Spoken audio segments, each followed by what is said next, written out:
Hey everyone, welcome back with Mac. Today we are going to start a new Aki playthrough. We're going to do one every single Saturday, of course. We did No Mercy, we just finished that up last week. We did a survival mode with Tommy Vercetti, yep, that's right, from from Grand Theft Auto Vice City, which I'm also playing as of right now on my Let's Play channel. That's like for other kinds of games. That's Max. So if you're interested in more playthroughs after this, you haven't gotten enough, link in the description below to Max, my Let's Play channel, where I'll have a lot of other content and I upload there daily. But that said, you guys are here for some ECW House Party Mixtape, maybe to get a good look at a preview of what this is. I shouldn't even really say a preview because it's out now. This is I don't even do previews. Like, if it's still in the beta stage, I don't even bother with it, no matter how cool it is.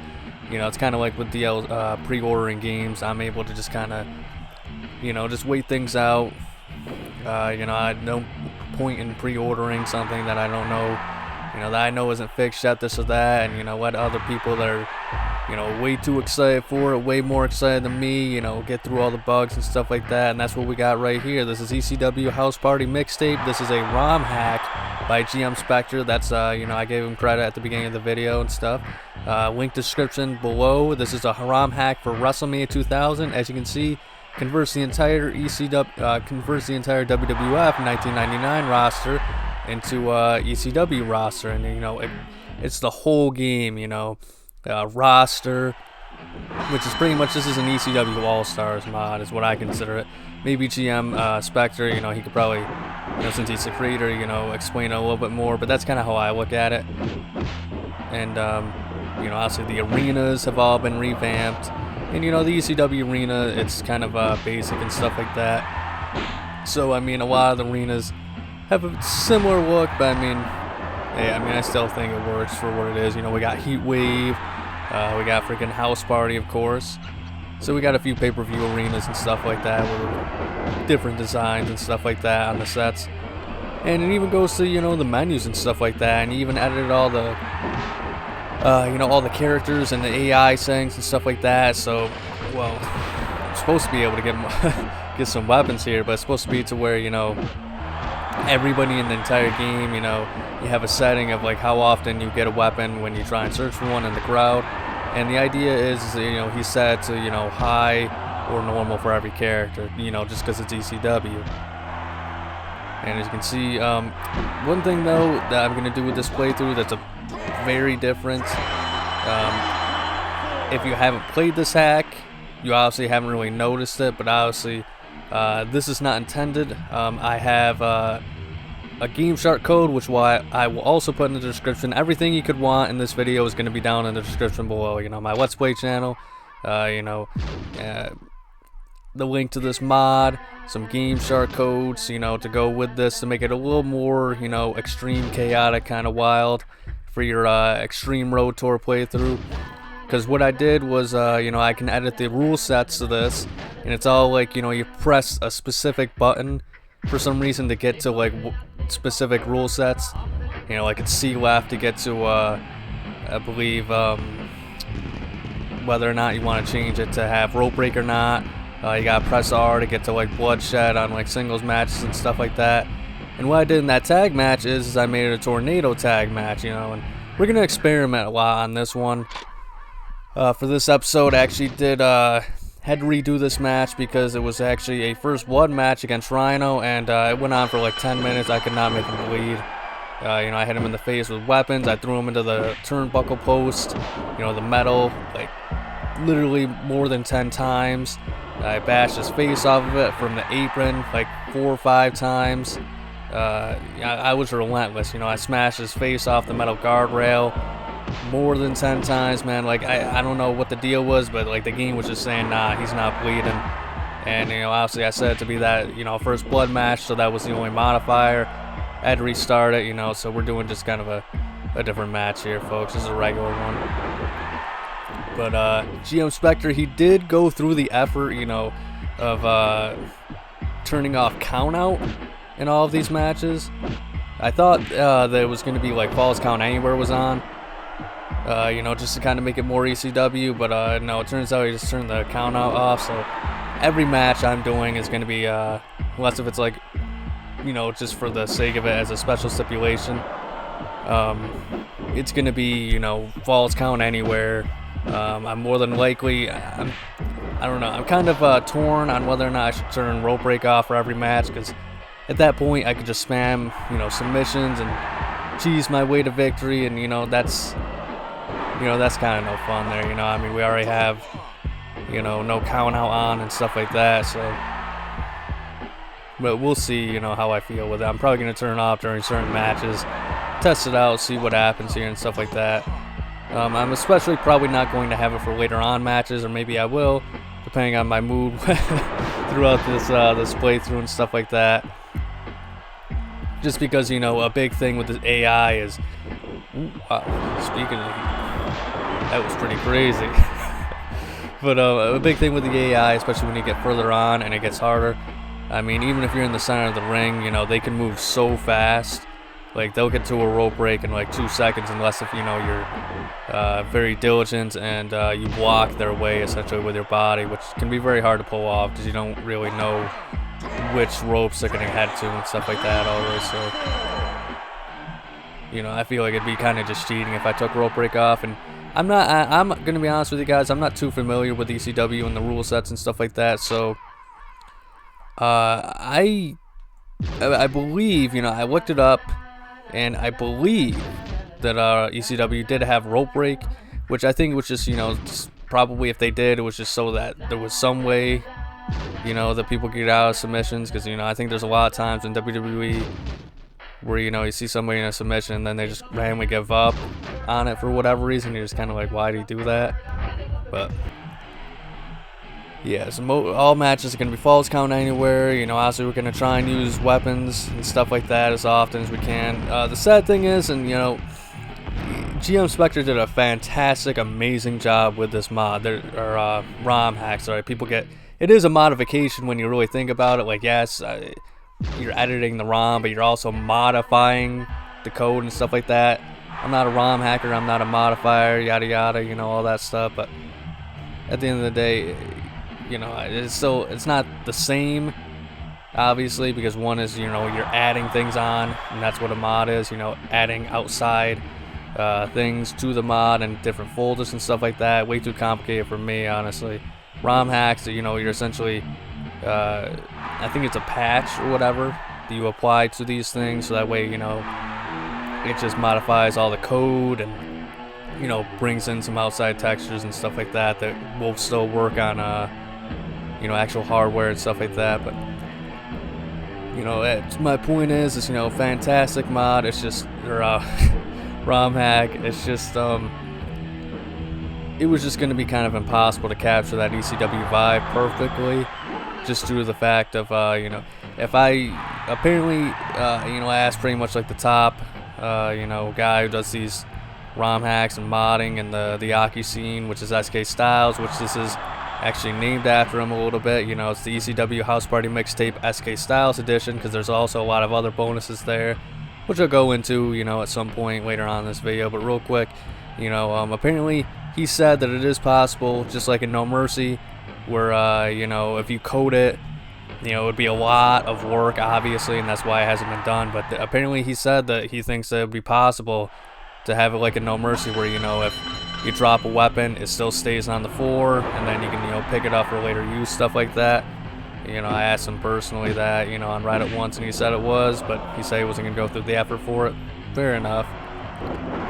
But, you know, I think that would kind of just be a small thing that would go a very long way for this ECW mod. And then if they could somehow figure out how to get like a table, you know, set up outside the ring, you know, that, I think that'd be pretty cool. But also, I mean, I think Sabu is someone who's also severely kind of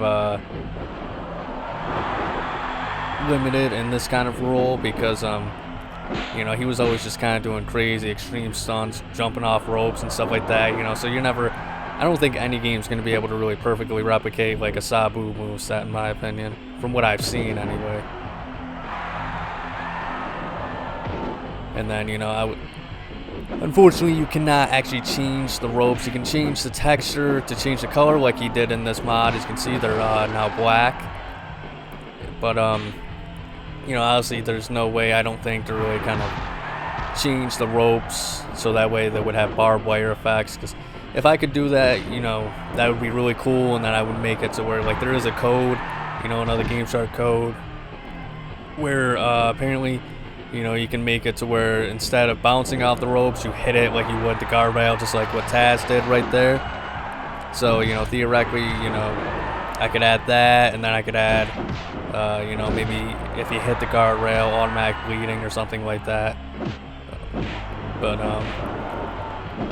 you know, obviously there's no point if you can't change the ropes, you know, to mimic that barbed wire effect, but that would have been pretty cool. But either way, like I said, what we got is pretty awesome. And he updated the cage texture too, which looks really cool and stuff as well. I even tried to see, you know, I might be able to get it later on, if they have like a pin in the side of the cage code instead of, you know, escape. It's like a really weird looking one. I have to look into it, because apparently it's where once you pin someone, they can't kick out or something like that. And I guess it was out of necessity or something, but like they don't seem to explain it well, because they said, you know, if you don't damage them enough, they will kick out. But I don't know, it doesn't make any sense. I'll just have to look into it and read it and see, you know, obviously test it out for myself to see how it works. But I guess he had to update the code because, you know, their previous one, the computers would always kick out no matter what. So I don't know what the deal with that is, no matter what damage it is. But if I can get pinned inside the cage and stuff like that, I mean, that would be freaking awesome. And I think that referee, is he from Virtual Pro Wrestling too? I don't know. I can't remember what the referees look like in that. I know the freaking Johnny H. bald bastard dude who counts slow, but that's about it, unfortunately. And as you can see, you know, I'm kind of experimenting with the rule sets here. You know, I figured, you know, this is actually how the matches are supposed to be. You know, tag is on and stuff like that. But I don't know. Like, I think ECW technically had a tag option. Once again, I didn't really watch it that much, but I think it just always usually broke out into, you know, Tornado Chaos. So I'm gonna kind of experiment and whatnot with the rule sets, get varied matchups and stuff like that at first, and then I'm probably just gonna kind of do, you know, the usual ECW stuff. And I'm only gonna really do this, modifying the rule sets, probably just for this ECW playthrough, because, you know, it wouldn't be the same if I did it for, let's say, WCW Saturday Night or WrestleMania 10, you know, ROM hacks and stuff like that by GM Spectre, because, you know, it just wouldn't really make much sense. But I think it just makes more sense with the ECW stuff. But I don't know, it is always really annoying in the base WrestleMania 2000. They have tornado tag options, they have first blood modifier, and they just never take advantage of that, and or they never did take advantage of that in the Road to WrestleMania by just mixing up the rule sets every once in a while. But what are you gonna do? And as you can see, rope break is on, and that's what GM Spectre left in there. So we're kind of doing a match in his vision of the ECW mod, Extreme Road Tour and stuff like that. And I figured, you know, like I mentioned earlier, I'd kind of go over the editions, because this is the SK style edition. So what they did was SK Styles, I don't know, you know, I've never really talked to the guy, but, you know, you can always see his work, you know, around in the Aki modding community.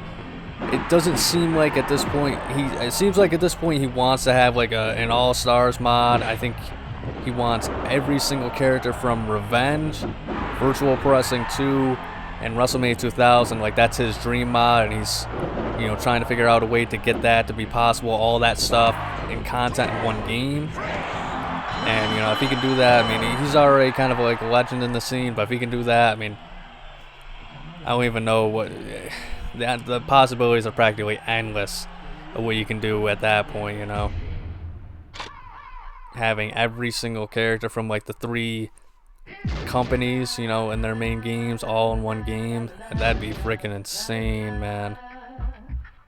But I don't know, I don't know if that's ever gonna happen, unfortunately. But either way, behind every like ROM hack and a whole bunch of mods and stuff like that, it seems like he is like the guy. You know, he's always, whenever anybody, you know, mentions about anything, you know, with help and stuff like that, you know, I'm sure there's a lot of people in that scene, you know, like I put, you know, the credits to the mod essentially at the beginning of this video and stuff like that, I'm sure you've seen, but there's always SK Styles. That guy is always helping everybody out. He seems like a great guy, you know, he's always just trying to help people make, you know, really cool mods and ROM hacks and help the community out and stuff like that. You know, he seems like a real guy. And what he did with this, in particular, why it's called SK Edition, is because a few months ago, I believe he released the SK Styles, you know, WrestleMania Plus patch, and what it did was it just, you know, made quite a few minor quality of life improvements, but, you know, there's some cool stuff there. So, for example, I don't even think you're going to be able to see most of it, but I helped, like, I told him, like, a few glitches and stuff like that he ended up fixing. You know, like, for example, in pay-per-view mode, let's say, you know, I set the pay-per-view arena to SummerSlam, right?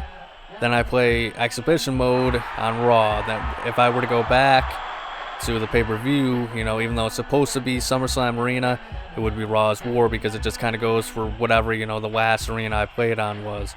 He fixed that, so that way, you know, the proper pay-per-view arena is always going to be what you pick.